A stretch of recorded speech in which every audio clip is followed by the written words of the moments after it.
Ser Podcast.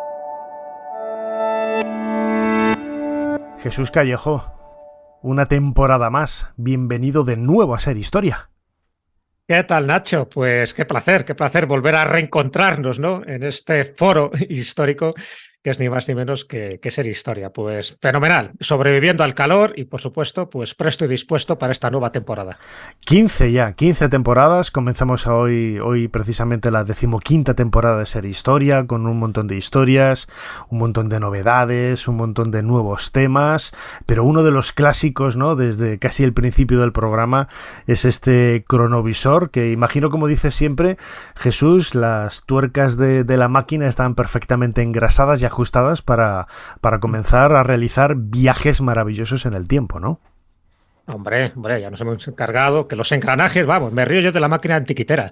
Esta está mucho más perfeccionada, con aceite de oliva virgen de Jaén, vamos, está totalmente engrasada y dispuesta, pues para viajar a esos lugares y a esas zonas y sobre todo a esas fechas apasionantes donde la historia sigue viva, sigue activa y nosotros estamos aquí como cronistas para contarlo. Mira, hablabas de la máquina de antiquitera. Precisamente en este primer programa de la 15ª temporada, José Francisco Sáez Requena, dentro de unos minutos, en su sección El blues de la ciencia, el blues de la historia, nos va a hablar precisamente de esa máquina de antiquitera. Pero bueno, el protagonista de este primer cronovisor es un artista al que el otro día, revisando, ¿no?, programas, le hemos dedicado un par de secciones, un par de bloques a lo largo de estas 15 temporadas. Es Joaquín Sorolla, uno de los magos, ¿verdad, Jesús?, de la pintura, con una luz increíble, y lo que me gusta decir siempre, en un lenguaje muy particular que hace ver al espectador, hace identificar enseguida al espectador una pintura con él, ¿no?, con Sorolla. Sí, es verdad, son de los que se identifica claramente su estilo, lo cual para mí es el mayor mérito que puede tener un artista, ¿no?, un pintor o un escultor, que se identifique a lo lejos, esto es un Sorolla, ¿no?, igual que se identifica esto es un Dalí o esto es un Miró, pues también Sorolla. Y es cierto, ¿no?, que estamos hablando de uno de los grandes pintores, no solo valencianos, sino también a nivel universal, un auténtico maestro de la luz, porque así se le caracteriza, a pesar de que pues estuvo en varios movimientos pictóricos de la época, ¿no? En fin, vivió lo suficiente, esos 60 años, como para dedicar toda una vida a la pintura. Muchísimos, miles de cuadros, ¿no?, se le atribuyen, y no hay museo con prestigio que no tenga un Sorolla. Y sobre todo por ese aspecto de la luz, y no una luz cualquiera, ¿no?, sino la luz del Mediterráneo, la luz de Valencia, a pesar de que él tuvo también otro tipo de cuadros. Es muy conocido también por los retratos, es muy conocido también por sus temas folclóricos y también por sus temas sociales, ¿no? Él también reivindicó en una época determinada de su vida pues determinadas condiciones penosas en las que vivía el ser humano. Y todo lo reflejó como buen fotógrafo, casi, que era utilizando sus pinceles, y de ahí que muchos de sus cuadros tengan que ver con el realismo, otros tienen que ver con el naturalismo, con el costumbrismo, con el impresionismo y, por supuesto, como el luminista, ¿no? También se le llamó a esa última etapa de su vida donde la luz tenía un protagonismo especial. Bueno, pues lo decíamos antes, tenemos aquí preparados los engranajes, en este caso el teclado de nuestra máquina del tiempo, para comenzar un nuevo viaje en este primer programa de la 15ª temporada. Jesús Callejo, crononauta, ¿cuál es la fecha que nos propones esta primera semana? Pues la fecha es el 28 de agosto de 1899.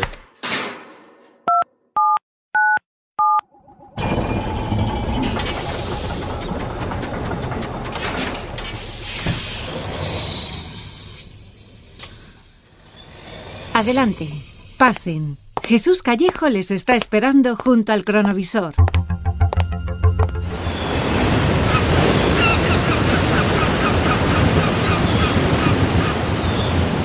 Muy bien, Jesús. El sonido del mar quizás es uno de los más sosegadores, ¿no? No sé si existirá este palabra, pero genera sosiego, tranquilidad en cualquier persona que lo escuche, ¿no?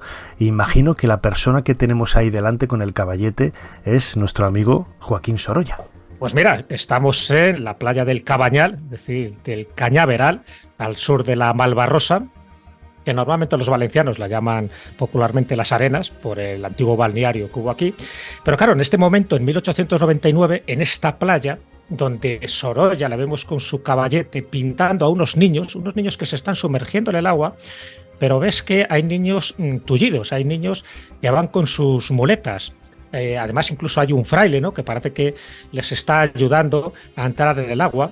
Y todo esto tiene que ver con un momento propicio en el que Joaquín Sorolla quiere reflejar un aspecto importante de esos niños. Esos niños forman parte de un hospital de la Orden de San Juan de Dios, y algunos de ellos vemos que se mueven con dificultad porque dentro de ese baño de mar, que tiene unos efectos terapéuticos, estos niños tienen secuelas de la poliomielitis.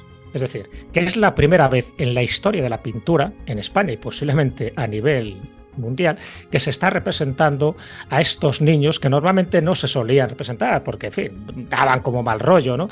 Y entonces él lo está pintando y quiere llamar a este cuadro precisamente Los hijos del placer, porque por entonces existía yo creo que la superstición de que los niños que nacían con algún tipo de tara era porque los padres habían tenido una conducta, vamos a llamarla, pecaminosa, ¿no? En fin, o bien porque habían tenido, ya ves tú, dentro de la superstición, porque habían tenido sífilis, porque habían sido alcohólicos, incluso porque habían tenido tuberculosis. Y entonces los descendientes, los hijos de estos padres, pues parece que estaban señalados con este estigma, y de ahí que lo quisiera llamar Los hijos del placer. Pero Vicente Velasco Ibáñez, que es amigo de Joaquín Sorolla, le dice, no lo llames así, llámalo Triste herencia. Este es el nombre que va a recibir el cuadro que estamos ahora viendo cómo lo está pintando, ¿no?, a estos niños desnudos que entran en el mar, y cómo un religioso de la Orden de San Juan de Dios les está ayudando, les está vigilando atentamente para que no sufra ningún percance.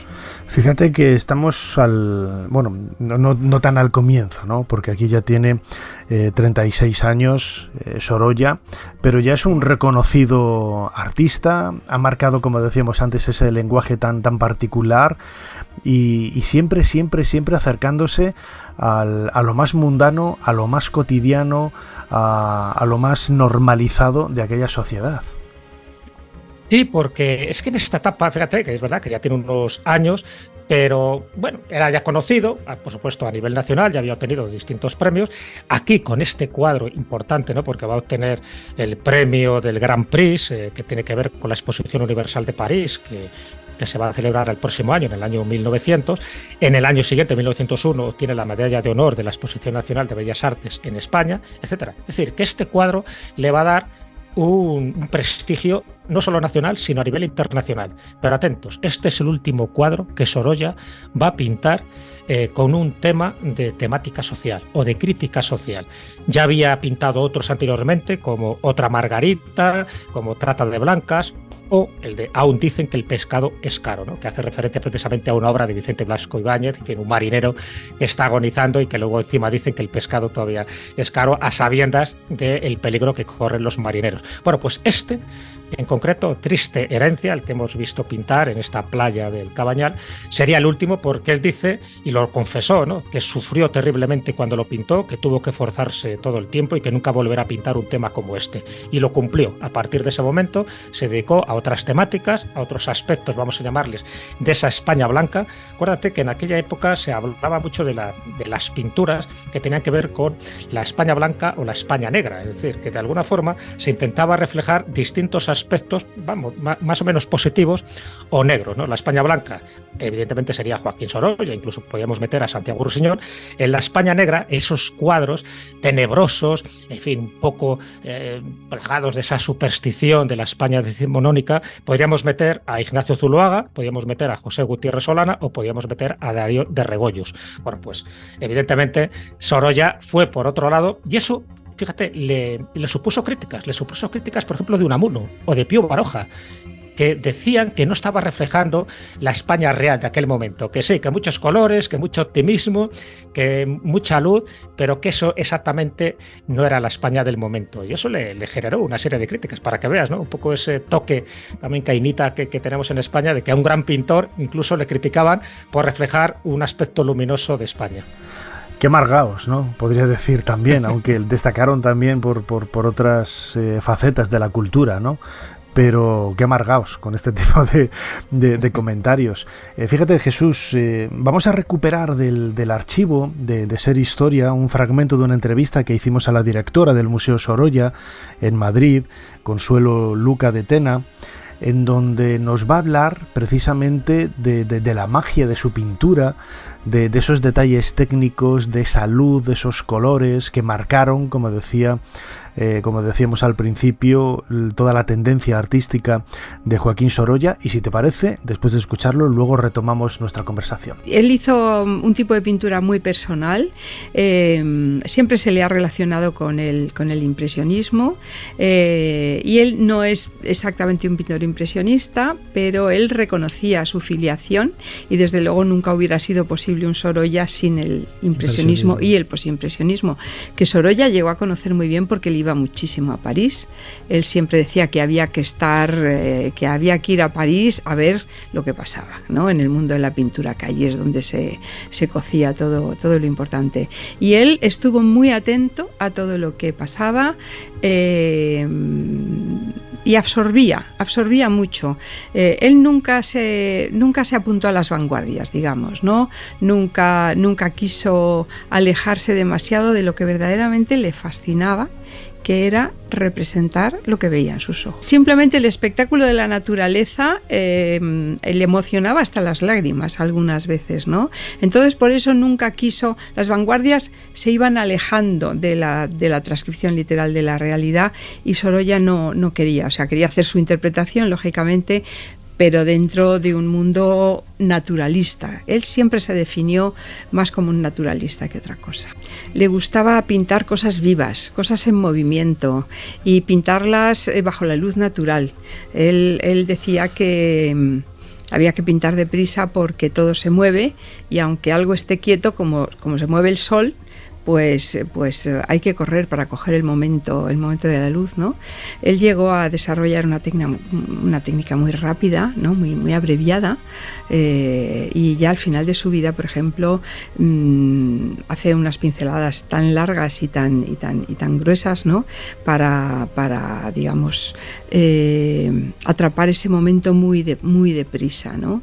Así como al principio de su carrera hace algunas pinturas casi en el estilo de Fortuny, de la pincelada menuda, una cosa muy preciosista, ¿no?, técnicamente muy cuidadas, muy preciosistas, ¿no?, pero a lo largo de toda su carrera él cada vez pinta más deprisa, más abreviado, y para su obsesión era captar el momento, que no se le escapara ese momento de la luz que le había producido el interés, la fascinación, ¿no? Y en eso el mar, claro, lleva ventaja, le pasa como al fuego, que está en continuo movimiento, refleja la luz, a su vez tiene transparencias, y todo ese mundo tan difícil de reproducir, ¿no?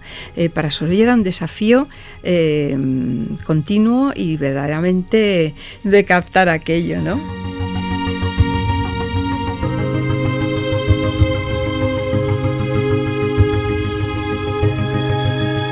Jesús, yo estaba pensando antes, cuando escuchando ahora a Consuelo Luca de Tena, la directora del Museo Sorolla, y escuchándote a ti también, por desgracia, cuando yo estudié en el bachillerato o en el colegio, ¿no?, lo que era EGB y luego el BUP, claro, este tipo de artistas, este tipo de momentos históricos estaban al final del curso, ¿no?, porque era la época contemporánea casi, ¿no?, el siglo XIX y XX, donde muchos no llegábamos a ver la asignatura completa, y yo reconozco que tengo muchísimas carencias que luego he ido completando, pues por medio de lecturas o por medio también aprendiendo, entrevistando a mucha gente en estos 15 años aquí en Ser Historia.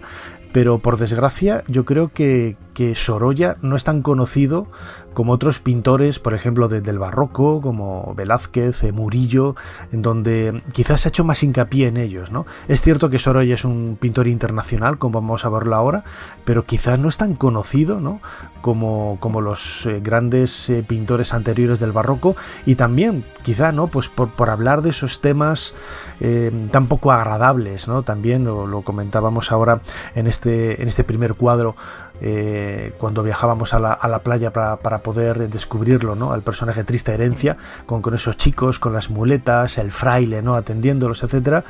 Eran temas, entre comillas, relativamente poco agradables, y todo en su conjunto hace que Sorolla, pues, que no se me entienda mal, es muy conocido, pero no es tan conocido como Velázquez u otros grandes artistas. Sí, no, es verdad. Ya sabes que muchas veces el nacer en España implica que a veces no se le da el reconocimiento que merece a sus méritos. No solo estamos hablando de pintores, estamos hablando también de escritores, de artistas. En fin, siempre tenemos un poco como esa costumbre de que valoramos más lo de fuera que lo de dentro, ¿no? En el caso de Joaquín Sorolla es verdad que es muy distinto al resto de pintores contemporáneos, porque él sí llega a vivir de la pintura. Es decir, hay otros pintores muy buenos, pero bueno, que se tienen que dedicar a encargos que le van haciendo. Joaquín Sorolla sí que recibe encargos en una primera etapa de su vida, y cuando ven que ya es tan bueno, en fin, él va ganando premios como estos que acabo de comentar en distintas exposiciones internacionales, porque él está en Roma, él está en París, por supuesto el éxito que tuvo en Nueva York, ahora lo comentaremos. Entonces todo eso le da prestigio y hace que ya no tanto viva de los encargos, exceptuando los retratos. Ya ves que fue un gran retratista, retrató a muchísima gente, luego te comentaré a qué personajes, incluso al presidente de Estados Unidos, pero luego pinta lo que le da la gana, pinta lo que quiere, y eso le permitió tener pues mucho dinero, ¿no? Dinero suficiente como para tener pues una casa como la que tenía en Valencia y una casa como la que tenía en Madrid, que por cierto es el que se ha convertido como en el Museo Sorolla, ¿no? Desde el año 1932. Entonces, todo eso es verdad que le diferenciaba mucho de otros coetáneos que pintaban muy bien, que tuvieron también un reconocimiento nacional, pero que no llegaron a vivir exclusivamente de la pintura, cosa que sí hizo Joaquín Sorolla, y cosa que además le dio un prestigio internacional, donde allí por donde iba, bueno, salvo en Alemania, donde no funcionó mucho, ¿no?, su pintura, pero tanto en París como en Roma, como en Estados Unidos, por donde iba, pues era aclamado, era reconocido, y además sus cuadros conseguían una cotización tremenda, ¿no? De hecho, el cuadro más caro que él tiene se titula La hora del baño y fue vendido por 5,3 millones de euros en el año 2003. 5,3 millones de euros. Eso no hay uno contemporáneo de esa época y de ese estilo que pueda decir lo mismo. Recordemos que él nació en Valencia en el año 1863 y falleció en Cercedilla en 1923, 60 años después.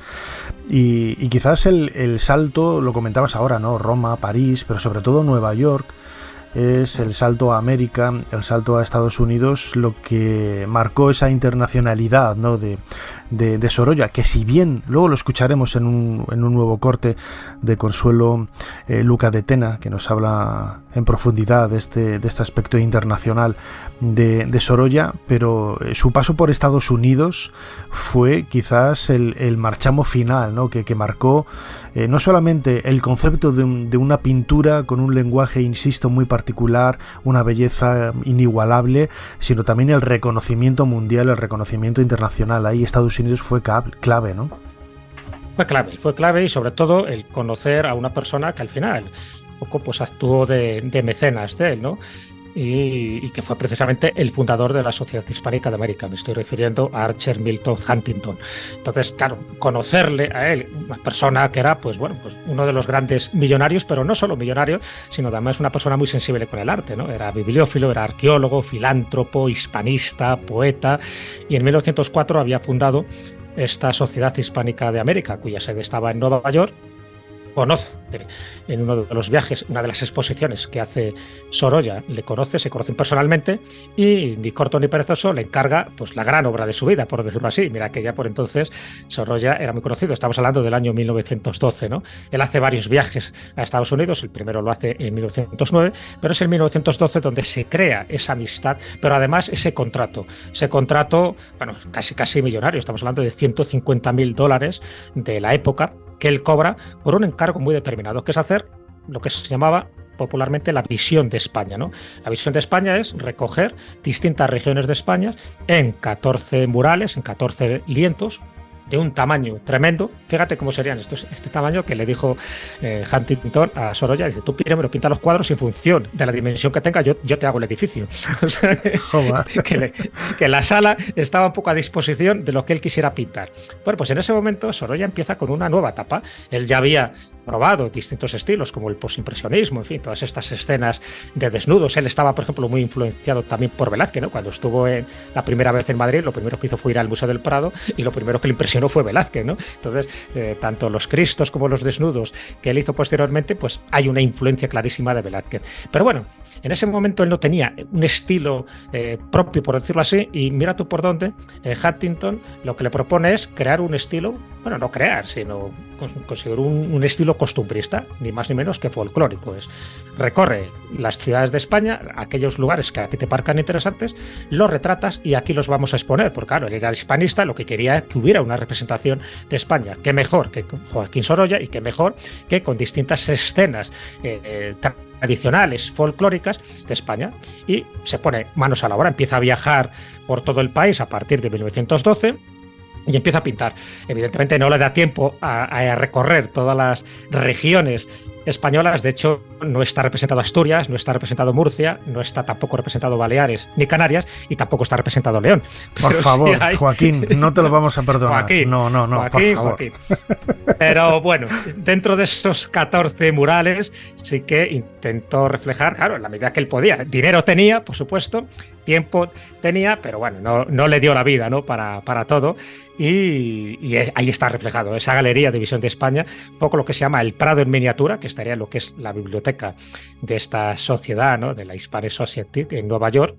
Y cualquiera que vaya allí, yo no la he visto todavía, por desgracia, me imagino que tú tampoco, pero es una visita imprescindible porque creo que es una maravilla, ¿no? Porque allí está representado, pues eso, Cataluña, Guipúzcoa, Castilla, Aragón, Navarra, Extremadura, en fin, por supuesto Andalucía y, como no, Valencia, ¿no? Con las grupas y el Palmeral de Elche. Entonces, bueno, es como una especie de enciclopedia, en este caso visual, de distintas páginas que él pensaba que debía reflejar y que caracterizaban un poco el sentir, ¿no? Y la diversidad que tenía España, y eso fue, pues ya te digo, pues un momento clave, porque hasta 1919 pues él está embarcado en este trabajo ni más ni menos que unos 8 años. Así que eso sí que le da una proyección internacional, le da también muchísimo dinero y sobre todo le da un prestigio, y ese prestigio es lo que luego él va amortizando con distintos encargos que él va recibiendo, sobre todo de retratos y, como no, como te decía, retratos de Alfonso XIII, de su esposa Victoria Eugenia de Battenberg, el retrato de William Howard Taft, que por entonces era el presidente de Estados Unidos hasta 1913, el retrato de Ramón y Cajal, el de Emilio Castelar, el de Antonio Maura, por supuesto Blasco Ibáñez, Antonio Machado, Benito Pérez Galdós, etcétera, etcétera. O sea, que era con la crème de la crème, con todos ellos se codeaba. En 1906 Sorolla había hecho su primera exposición individual en la Galería Georges Petit y tuvo un éxito extraordinario. Es decir, ya fue una presentación internacional importante, vendió bastante y sobre todo tuvo un éxito de crítica enorme y tal. Lo de Londres, pues yo no sé muy bien las razones del relativo fracaso. Fue relativo porque gustó mucho a la crítica, gustó mucho a los propios pintores, pero sobre todo es que la dimensión del éxito en Estados Unidos fue, bueno, pues dimensión americana, que es otra medida. Fue realmente apoteósico, porque es que la exposición estuvo un mes y la visitaron 200.000 personas, ¿no? Que es difícil pensar cómo pudieron ni caber en la sala de exposiciones. Vendió muchísimos catálogos, vendió muchísima pintura, le encargaron retratos, llegó a retratar al presidente de los Estados Unidos. De allí salieron otras exposiciones para los Estados Unidos, y eso sí fue para él la consagración internacional y sobre todo el bienestar económico. Allí ganó mucho dinero, y ya a partir de ahí, digamos que Sorolla entra en una etapa dulce de su vida, en que ya no tiene preocupaciones económicas, prácticamente tiene la vida y la popularidad asegurada. Entonces construye su casa, la que hoy es su museo, y digamos que ya pinta para sí mismo. Además, a mí me gusta mucho señalar que Sorolla nunca decayó, es decir, hay artistas que llegan a una culminación y luego pues se repiten, tal. En Sorolla no vemos nunca ninguna señal de decadencia, todo lo contrario. Después justamente de de esa exposición en Nueva York, es uno de los años, digamos, de las añadas de pintura de Sorolla más espectaculares, ¿no? Es el año en que pinta, o sea, cuando vuelve de la exposición, en ese verano es cuando pinta El baño del caballo, El paseo a orilla del mar, El balandrito, quizás las obras más populares, las que siguen siendo más populares de Sorolla, ¿no? Después de eso vino el gran encargo de la biblioteca de la Hispanic Society, que para muchos críticos supone un retroceso desde el punto de vista formal, porque es una pintura nuevamente un poco más tradicional. Luego, digamos que los críticos han apreciado posteriormente exclusivamente a la vanguardia y han visto en aquellos murales una especie de pintura, como digo yo, como decoros y danzas. Pero la verdad es que, vistos objetivamente, esos murales son obras maestras de composición. A mí me parecen un anticipo del cinemascope, pero vamos, tienen un poderío, digamos, y una manera de mover las masas, de componer las escenas verdaderamente dignas de un grandísimo director de cine.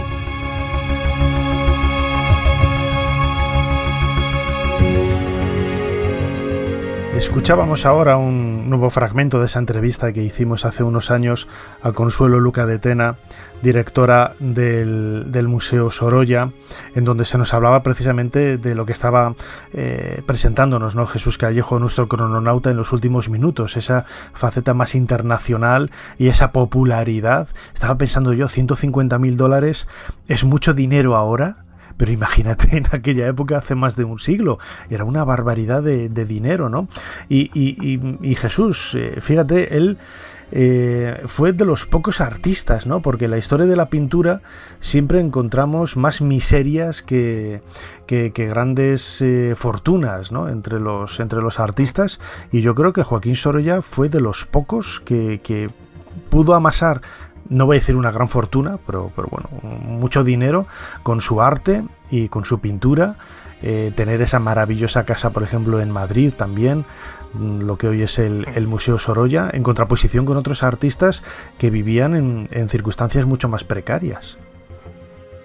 No, totalmente. Te lo acabo de comentar, de que es verdad que él tuvo esa suerte, evidentemente fruto de su talento, pero también fruto de sus relaciones sociales.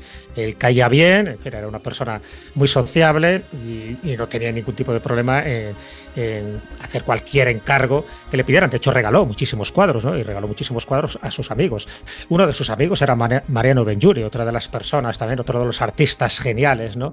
Que fueron no solo amigos, sino también exponentes de ese arte español de principios del siglo XX. De hecho, tanto dinero ganó que al final Sorolla se convierte en un coleccionista compulsivo. Empieza a coleccionar cosas, claro, está viajando por el mundo, está viendo cosas exóticas y dice, bueno, esto lo quiero para mi casa.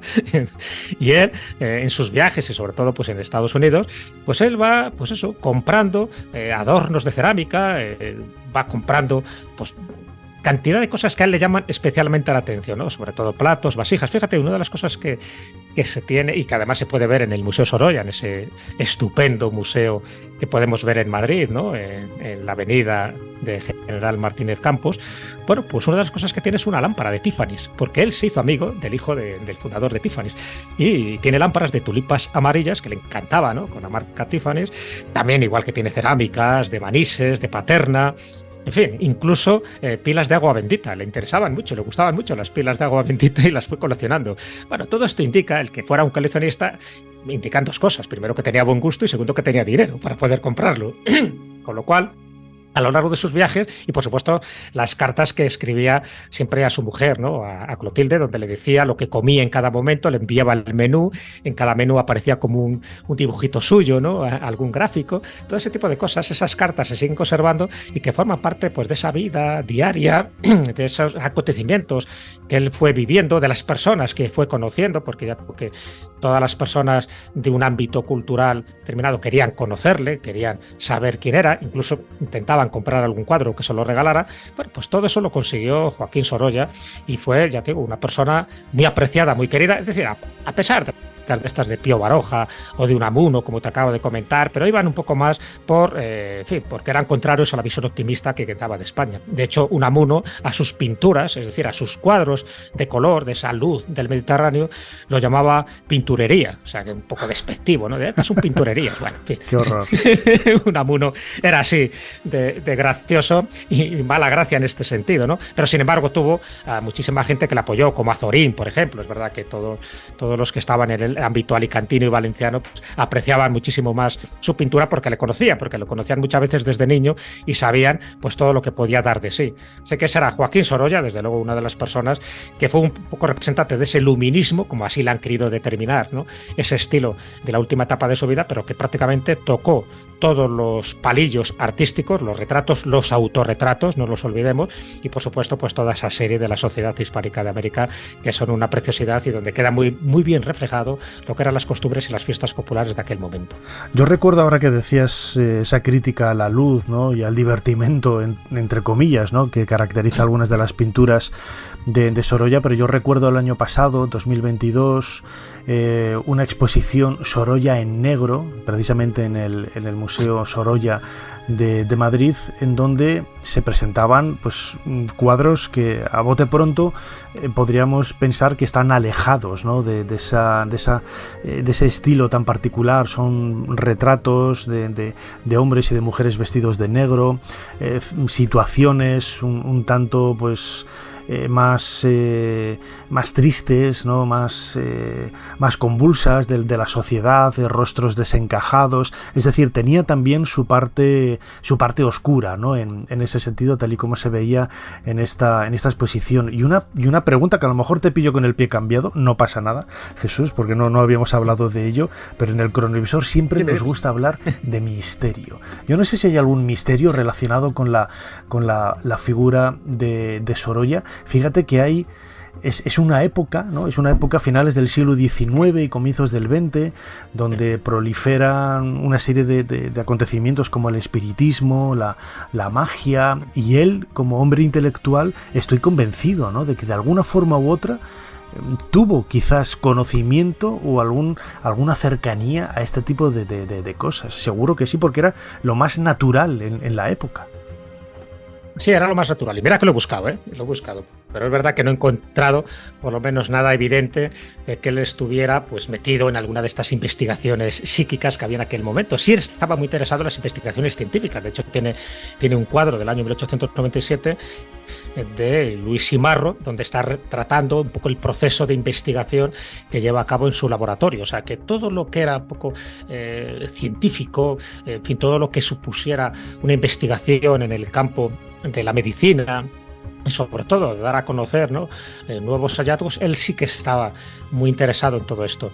Sí he intentado mirar a ver si él estuvo relacionado, en fin, con alguien que tuviera que ver con la teosofía o el espiritismo, que tuviera algún tipo de superstición o que tuviera algún tipo de amuleto. No he encontrado nada. Eso no quiere decir que no lo tuviera, evidentemente, pero sí que él estaba muy interesado en reflejar lo que era un poco la vida cotidiana de la época que le tocó vivir. De ahí que muchos de esos cuadros tengan que ver con ese realismo, ¿no? A veces crítico y social del momento, pero de la parte misteriosa no.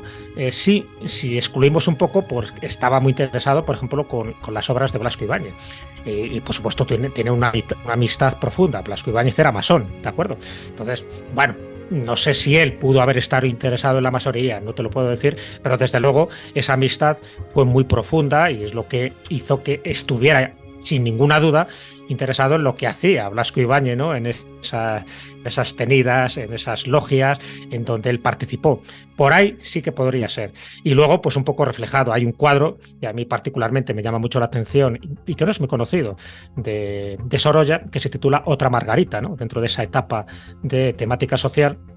Y se está haciendo una referencia a la obra del drama del doctor Fausto de Goethe, que una mujer, ¿no? Que se llamaba Margarita, que fue encarcelada por matar a su hijo. Entonces, Sorolla lo que hace es que muestra a otra Margarita española, es decir, una mujer así que está alicaída, triste, vestida de negro, camino a la prisión porque había matado también a su hijo en un ambiente de tristeza que está muy bien retratado. Es decir, que de alguna forma, a pesar de lo que decía Pío Baroja y Unamuno, sí que intentó reflejar esa parte oscura, esa parte negra, pero él se desligó y ya dijo, mira, yo voy por otra vía, y sí que hizo con sus colores, con su paleta y con su optimismo reflejar una España mucho más vitalista, mucho más optimista y sobre todo, pues evidentemente, fíjate, cuando él muere, estamos celebrando el centenario de su muerte, él muere antes de que llegue la guerra civil y por lo tanto tuvo la suerte, entre comillas, de no ver un poco los desastres que luego ocurrieron en España.